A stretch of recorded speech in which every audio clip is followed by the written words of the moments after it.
Hello, my name is Lola, and I'm going to react to Think Stories, The Boys Season 3, Episode 6, Breakdown Theories and Details You Missed.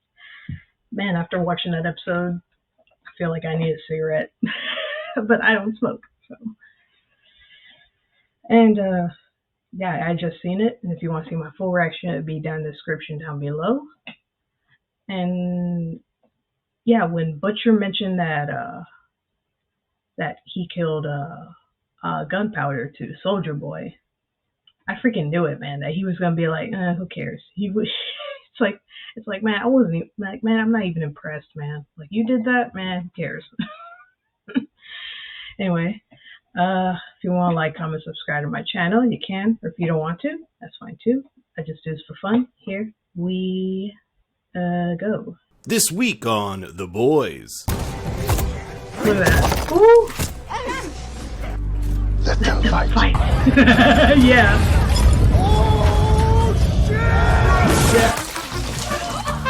Yeah. In response to the devastating terrorist attack in New York City a few days ago, The Deep has rallied some of his celebrity friends to sing John Lennon's Imagine. Now, where have I seen this before? These past few days got me feeling a bit philosophical. Past few days have got me feeling a little, philosophical. Yes, way back at the start of the COVID lockdowns, Wonder Woman herself sent out this absolutely cringe-inducing video. But The Deep has her beat and has included ads for his new book, Deeper, because everyone at Vought knows you gotta capitalize on a tragedy. Being attractive is its own sort of prison. Get the hell out of here.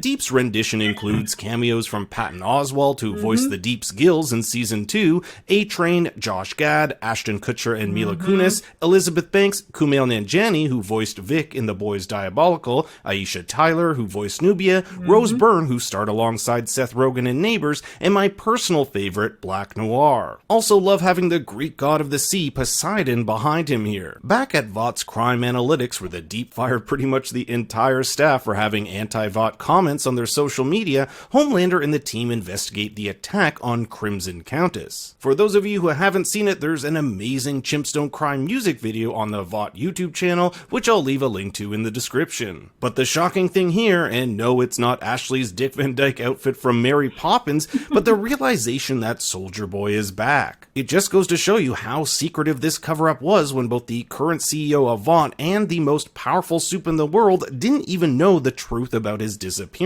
Regardless, Homelander knows if this gets out, it's bad news for him and Vought, so he tasks The Deep with burying the footage. I'm sure nothing will go wrong. What if we stopped offering thoughts and prayers, and instead offered prayers and thoughts?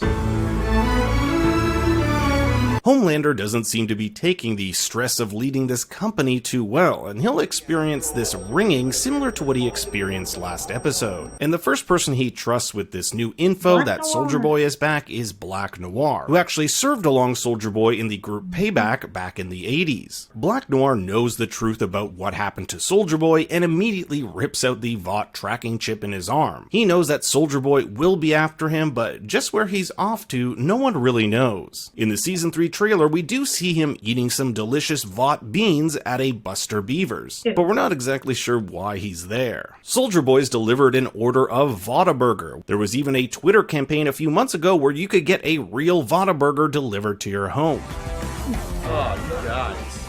Oh, they're so cute! From Vought. You know what? I just ate. There's also a Dawn of the Seven Collector's Cup. Now, Soldier Boy's demands aren't too crazy, just a giant thing of booze and some benzoids. And that's one of the funniest things about Soldier Boy's character. He doesn't know everything that's changed in that time. His references are terribly outdated, like Emmanuel Lewis, who played Webster, or even Bill Cosby. Holy shit, did he make some strong drinks. It's this unfamiliarity with the new world that eventually convinces Soldier Boy he'll need Butcher and Huey's help in tracking down the other members of Payback. If they help him exact revenge, then Soldier Boy will help them with their Homelander problem. Now, there are some cool things to note here. One is this weird goo Huey finds in his ear. It's about a 3-second shot, and then it's never really brought up again. I'm stumped on what it is, but they wouldn't have put this shot here unless it'll play some significance. Is it a side effect left over from him taking Temp V? Something that got lodged in there from the bombing last episode? Exposure to race? Yeah, I think it's blood, because Soldier Boy's giving off big waves of radiation, so he's probably giving Huey cancer, especially since he's the one that spent the longest with Soldier Boy in that hotel room while Butcher was gone running errands and stuff. Radiation? What do you guys think? Huey also attempts to pick up Soldier Boy's shield, which is way too damn heavy, just showing how strong this shield and Soldier Boy is. Enjoying a delicious Brave Maeve Rainbow Pop, Kimiko debates on how to text Frenchie after their somewhat awkward kiss last episode. He hasn't been around, having been kidnapped by little Nina, but Kimiko thinks she may have scared him off. On the Rainbow Pop, we get a setup for a joke. Why did the photo go to jail? And it's only when the popsicle stick is literally punched into this dude's neck that we get the punchline because he was framed. Kimiko watches a family outside the hospital window, perhaps dreaming of a life she wants for herself and Frenchie. Unfortunately, that dream is put on hold when she's captured by Nina's thug. Mother's Milk prepares for war against Soldier Boy, even going so far as to tell Starlight the guns aren't for Soldier Boy, but implying they're for Butcher. It's Starlight, however, that reminds MM that they're all they've got. On the wall, we can make out several pictures from the Civil Rights era, as well as a poster with the phrase, "Move on over or we'll move on over you," which was later adopted by the Black Panther Party for self-defense in Oakland, California. MM is a lot like these civil rights leaders, fighting against an injustice and enemy that seems unbeatable. Later in the episode, we'll find out what really happened to him and his grandfather. We've seen a few flashbacks of these in episodes 4 and 5. Soldier Boy threw a car into the apartment Mother's Milk and his grandfather lived in, but it was MM who awoke his grandfather, telling him that Soldier Boy was there, and if it weren't for him waking him up, his grandfather would never have been hit by that car. So Mother's Milk feels responsible for his grandfather's death and lives with this feeling that Soldier Boy will come back and kill the rest of his family. The only way he thinks he can get rid of this feeling is by killing Soldier Boy. However, there is an alternative his wife hinted at, and that's to move on. Mother's Milk knows that Soldier Boy will be hunting down the rest of Payback, saying that Crimson Countess wasn't smart enough to bring Soldier Boy down on his own. From this photo here, we can see which members of Payback remain. From left, we have Swatto, who was killed in Nicaragua, Black Noir, who's on the run, Crimson Countess, deceased, Gunpowder, killed by Butcher, the TNT twins, who have retired and now reside in Vermont, and Mindstorm. If Mindstorm is still alive, expect him to be next on Soldier Boy's kill list. There is a shot in the trailer of Soldier Boy going absolutely to town, smashing his shield into someone's face. Could this be Mindstorm? Maybe it's a flashback, or it could be someone else. Whoever it is, it's someone who really enrages Soldier Boy. In a room still filled with congratulations flowers for her promotion, Ashley watches the newest promo for A-Train's A-Train to Africa. But A-Train really wants to know what Vought's doing to reprimand Blue Hawk for his violent attack at the Black Community Center, which left his brother Nathan unable to walk. Like Homelander, Ashley is under tremendous stress, which manifests in the loss of her hair. This has been a common thread for the past 2 seasons. Can you believe Ryan has never seen cats? What happened to your hair? Oh, nothing. And when A-Train finds out Blue Hawk is only getting 12 weeks of sensitivity training for what he did, he demands justice. But it's Ashley who mans up and asks where was the justice when A-Train killed innocents like Huey's ex Robin, or how he injected Popclaw with multiple heroin needles to kill her in season 1. He seems to want justice only when it matters to him. The Deep tells Homelander that Black Noir cut out his tracking chip, essentially telegraphing to Homelander that Black Noir was somehow involved in Soldier Boy's disappearance. The two used to be teammates. You'd think Black Noir would be happy to see his friend back, but as Crimson Countess stated, I hated you. We all did. We all did. With a little push from Cassandra, who's always pulling the Deep strings, the Deep tells Homelander Soldier Boy will likely be after the other members of Payback, so the Deep is sent to the TNT twins' home in Vermont and tasked to call for Homelander should Soldier Boy show up. Homelander's apartment is surrounded by historical US figures. These were put here by Vought as the identity Vought wanted him to have, as actor Anthony Starr tells Vanity Fair, Everything in that apartment is just a generic piece of Americana, something reflective of who they believe that Homelander should be. Speaking of Homelander's identity, we have him talking to an alter ego. Remember that Homelander was essentially raised in a lab, so as a protective mechanism, this alpha Homelander alter ego was created. We've never had such an in-depth look into his character before, where Homelander flat out says what he wants more than anything else. Want them to love me. a love he never got as a child, and somewhat explains his obsession with mothers and breast milk. It's this desire to be loved that Alpha Homelander wants to cut out of him, that last trace of humanity, so he can finally be pure and clean. This old Soldier Boy movie where he fights alongside TNT. That scene where he's talking to himself in the mirror, it totally reminds me of the Sam Raimi Spider-Man movie when Norman Osborn is talking to the Green Goblin. Like, that's what it totally reminded me of. I was like, holy crap. It's just like Spider-Man. Trace of humanity, so he can finally be pure and clean. This old Soldier Boy movie where he fights alongside TNT and the Mujahideen in Afghanistan is pure gold. Solid gold. Hilarious considering the rebel fighters in Afghanistan, which the US financed, would later go on to form the Taliban, who would go on to mastermind 9/11. Bonus points if you caught the Wilhelm scream. Yep. As Soldier Boy struggles with getting up to speed with world. When I saw that scene with the freaking movie, it reminded me of like Raiders, man. That's what it reminded me of. And yeah, Soldier Boy was all like, we were friends with the Afghanistans. What happened? Yeah. 9/11 happened, man.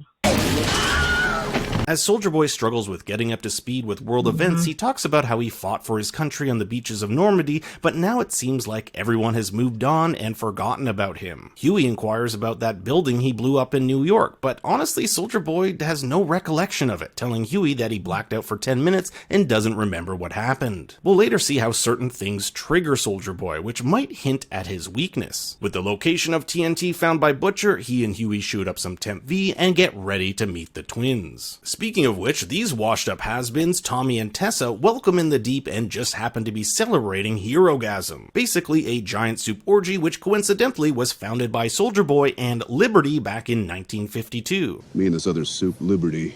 Man, was she a firecracker. Remember that Liberty is Stormfront, and it's kind of hinted here that Soldier Boy and Stormfront banged. There was a theory spreading around last season that Stormfront was Homelander's mother, but this new information about Soldier Boy could mean that Soldier Boy is Homelander's father. If this somehow doesn't work out, I want to hear your thoughts in the comments below. After a failed VNN Today segment where Homelander once again goes off the rails, Congresswoman Victoria Newman asked to speak privately with Starlight. Thank God they're drinking LaCroix, or is it La Croix? If it were a Fresca, I would be concerned. Victoria comes clean about her being the head-popping soup and even offers a deal which could be mutually beneficial for both. In exchange for Starlight's impressive clout of 193 million Instagram followers, something that could be used to boost Victoria's political career, Victoria promises to protect Starlight from Homelander. She is the head of the Federal Bureau of Superhero Affairs after all. But Starlight wants none of it. Although this wasn't the outcome Victoria wanted, it's a bit scary for Starlight as she leaves the convo with a bloody nose, a subtle reminder that Victoria could pop her head at any moment. As punishment for not killing that father and daughter last episode, a tortured Frenchie must choose between saving Kimiko or Sherry. We're even given more of Frenchie's backstory, an abusive father, violent upbringing, and life where he was nothing but someone's lapdog. Nina can recite almost every scar on Frenchie's body, showing just how far back these two go. And just when it looks like both Kimiko and Sherry will be killed, Kimiko breaks free and absolutely slaughters the enemies. But the question I have is, are Kimiko's powers slowly coming back? We saw at the end of episode 4, Kimiko lose her powers as a result of Soldier Boy's blast. We don't know why this happened or if these changes are permanent. Now, the two biggest arguments in favor of her powers coming back: one, she had the strength to break this dude's wrist, and two, she survives this absolutely brutal beating. We do see her getting bandaged up by Frenchie later in the episode, so if she is getting her powers back, this is likely very gradual, or it could be that she has them back but just in a weakened state. To be determined. Near the end of the episode, Kimiko talks about how it wasn't the V that made her a monster, she was always a monster, contradicting what she said in episode 2 about how the Shining Light Liberation Army made her that way. Kimiko and Frenchie admit they can't escape their past lives.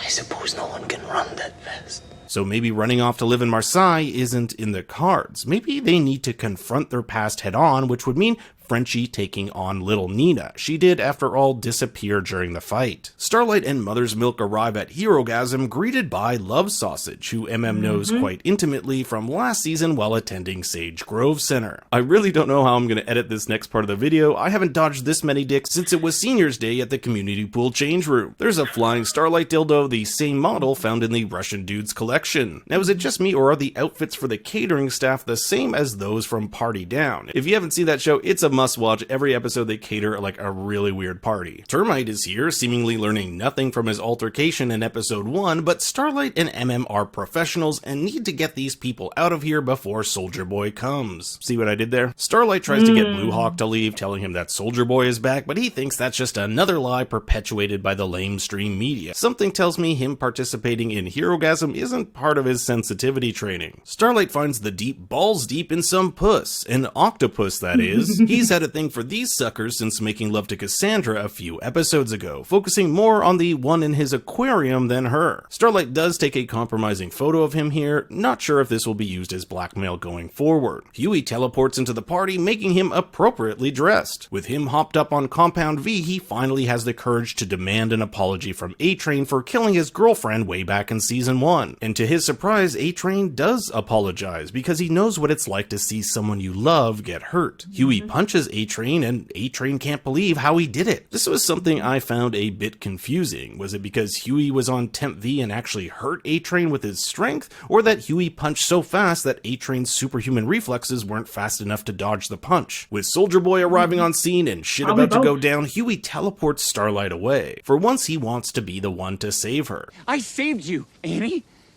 Jesus Christ, all I want is to save you! What we find out is that Huey's been struggling with some toxic masculinity, bothered by the fact he can't be a man and save his girl, even though he told Starlight this wouldn't affect him. It's the moment Mother's Milk has been waiting for, a chance to take on Soldier Boy, but the halothane canister he thought would knock him out has no effect. We saw Soldier Boy get knocked out by some sort of gas by the Russians, but it's never explained why this halothane doesn't do it. Is it the wrong kind of gas, or has Soldier Boy gotten stronger?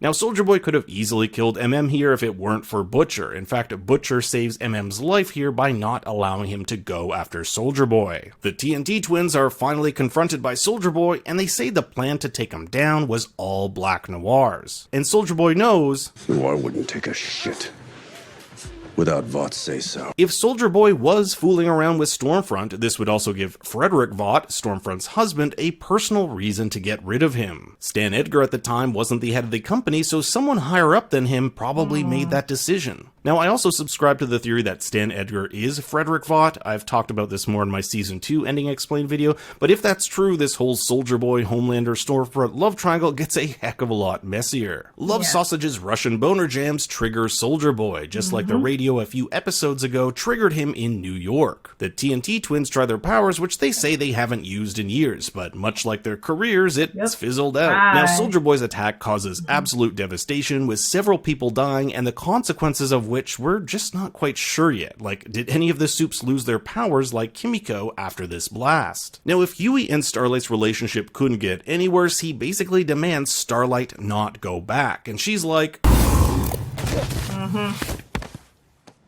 The Deep saves his octopus friend, Love Sausage's sausage is burnt like one, and A-Train takes the opportunity to take Blue Hawk for a little run. Now, A-Train has been warned that using his ability could cause him to have a massive heart attack, which is exactly what happens. We're kinda left with this is he or isn't he dead scene, and honestly, it could go either way. Termite gets crushed by Homelander, and Butcher checks to see if Mother's Milk is okay. Starlight will later take MM to safety, pleading to him not to fight, reciting the words she said to him earlier that it's up to them to help the people. Just like last time, Soldier Boy has no recollection of this attack, but soon they're interrupted by Homelander. And it's here we find out Soldier Boy was Homelander's hero growing up. What follows is one of my favorite fight scenes on The Boys ever. The world's two strongest Supes battle it out, and after a bit, I have to say Homelander has a bit of an edge over Soldier Boy here, eventually gaining the upper hand. But it's the addition of Butcher and later Huey with their Temp V that proves Homelander Homelander can be defeated. I love how Soldier Boy uses Homelander's cape, something he criticized as not being manly, against him in the fight. The three of them combined are able to pin Homelander down, with Soldier Boy charging up his power, and Butcher yells at Huey to leave, proving again that he is looking out for him like a brother. But Homelander is too strong and manages to escape. After this fight, we'll see Homelander looking at himself in the mirror with a clearly visible bruise. We've never seen Homelander even remotely injured before. Even the legend says he's never seen Homelander break so much as a sweat. So if I were Homelander now, I'd be extremely scared. During the aftermath, there are these two quick back and forths, one between Butcher and MM, and one between Starlight and Huey. Neither of these relationships have healed at all. In fact, the rift between them has only grown further apart after this altercation with Soldier Boy. Looking at the dead soups in front of her, Starlight knows she has to do something drastic, going live to her millions of followers and telling them the truth, that Soldier Boy was the one who caused this, Vought's been lying to them, and that all Vought and the soups care about is their image. She even discloses that Homelander did something to Maeve. We still don't know where she is. There's a lot of support for Starlight in the chat, with lots of people using the hashtag Vought lied, people died. Starlight ends up quitting Vought and the Seven, making this the 4th episode in a row that ends on her character. We know that Vought is amazing at covering things up and spinning stories. They have their own news network after all. In the season 3 trailer, we see yet to be seen footage of Homelander being greeted by adoring fans with a toppled statue of Soldier Boy. So if I were to hazard a guess, Homelander is going to turn Soldier Boy and the boys into wanted fugitives. In attendance are Storm Chasers, the super far-right fans of Stormfront, as well as pro-Trump inspired fans who wear Sorry Snowflake t-shirts, and one dude who looks like that Freedom Viking who was sent to jail for the January 6th insurrection. So it looks like Homelander's going to cultivate this group while Starlight, America's sweetheart, takes on more of the mainstream. That is, of course, unless Vought has some bad dirt on her and publicly smears her. Whatever the case may be, I wouldn't be surprised if Ashley is bald by the end of the season. Thanks for watching, everyone. Be sure to like and subscribe. I'll be covering every episode of the season, and for more bad takes, you can follow me on Twitter and Instagram at ThinkStoryYT.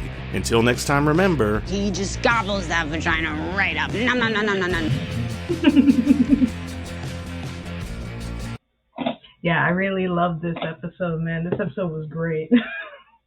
Oh my god, man. Like, I love that fight at the end with Huey, Butcher, Soldier Boy, and Homelander. Man, it's like, man, if only MM had taken Temp V and freaking Starlight joined in, and Kimiko with her powers, you know, if they all had joined in and worked together, yeah, they easily could have taken down Homelander.